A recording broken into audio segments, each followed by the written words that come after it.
HDFC का जो chart है, एचडीएफसी का जो कुछ कमजोरी नजर आ रही है, जिसके अंदर हम देखना चाह रहे हैं कि क्या ये कमजोर बराबर है, ये कमजोरी सॉल्व हो सकती है।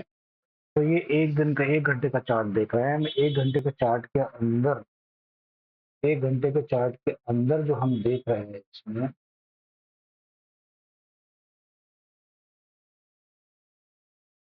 ये एक राउंड कर्व की तरह से अब टर्न होने लग गया है। यहाँ पर 1 घंटे के चार्ट के अंदर में 4572 पर एक 200 मूविंग एवरेज आती है। ठीक है, 200 मूविंग एवरेज आती है, तो ये एक सपोर्ट है यहाँ पर।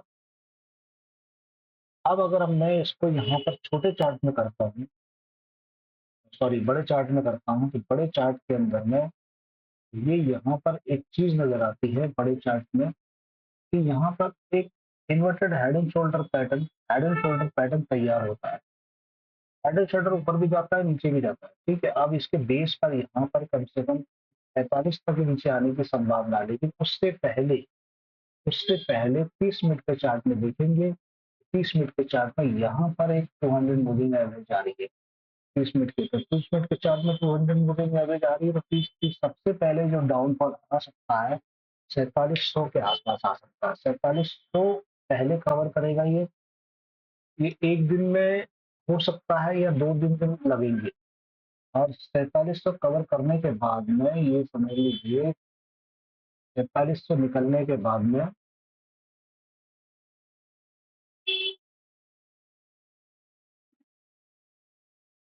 4300 निकालने के बाद में फिर ये दोबारा से नीचे आने की कोशिश करेगा, और ये 4500 तक नीचे डाउन ट्रेंड आ जा सकता है। 4500 डाउन ट्रेंड क्यों जाएगा?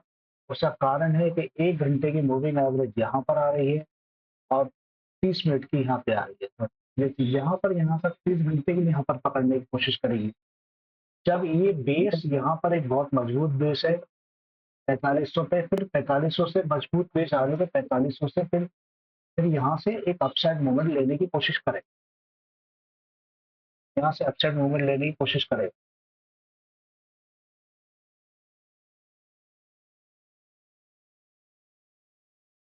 आप ये समझ लीजिए कि 3 मिनट का जो चार्ट है, 3 मिनट का जो चार्ट है,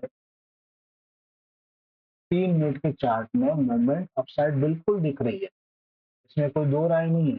जो यहाँ पर करीबन 809 के आसपास उठ सकती है। ये शुरू का चार्ट है, ये 800 तक जा सकता है 3 मिनट के चार्ट के अंदर में। यहाँ पर 3 मिनट के चार्ट में, लेकिन इसलिए नहीं उठ रही है क्योंकि यहाँ पर एक शूटिंग कैंडल ने जन्म जन्म दे दिया है, जो नीचे की तरफ से एक फॉल हो रही है। शूटिंग कैंडल ने जन्म दे दिया, नीचे की तरफ फॉल हो रही है।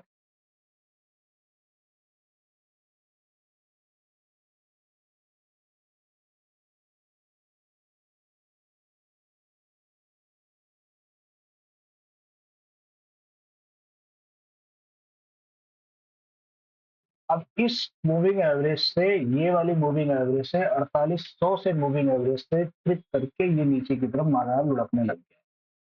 ठीक है, अब इस सपोर्ट को, इसे यहाँ से सपोर्ट जो आ रहा है, इसका ये सपोर्ट है, इस सपोर्ट को ये ब्रेक कर देगा।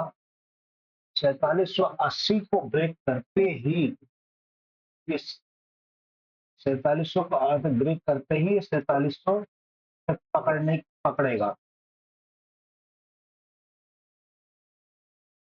और इसी को पकड़ना चालू कर देगा।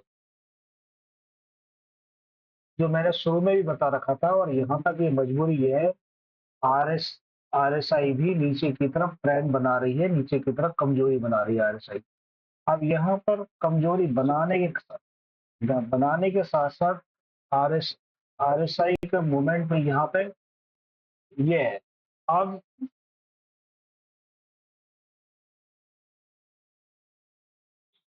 अगर यहाँ से इस सपोर्ट से नहीं उठा ये, इस सपोर्ट से ये नहीं उठा, तो नीचे टिप आना चालू हो जाएगी। आप वीकली चार्ट में देखना चाहें तो वीकली चार्ट में एक चीज आपको साफ नजर आएगी। वीकली चार्ट को देखेंगे तो आप साफ नजर आएगी।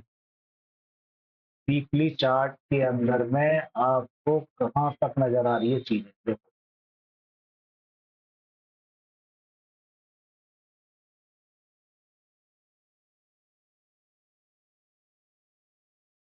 वीकली चार्ट में वीकली चार्ट में सबसे ऊपर एक पैरेलल लाइन अगर हम खींचते हैं, ये खींची हमने लाइन, तो बिल्कुल पैरेलल एक दूसरे के सहारे पे खड़ी है। और ये इसका मतलब है आरएसआई को देखेंगे तो आरएसआई का ट्रैप नीचे की तरफ दिखता है। इसका मतलब ये होता है कि वीकली कमजोर हो रहा है, वीकली कमजोर हो रहा है। ठीक है, आप समझ गए। डे चार्ट में भी देख लो, डे चार्ट में जब पैरेलल लाइनें आ जाती हैं तो मार्केट नीचे की तरफ लुढ़कना चालू कर देता है। ये एक कैंडल आ चुकी है, सेकंड कैंडल कभी भी आ सकती है। ओके।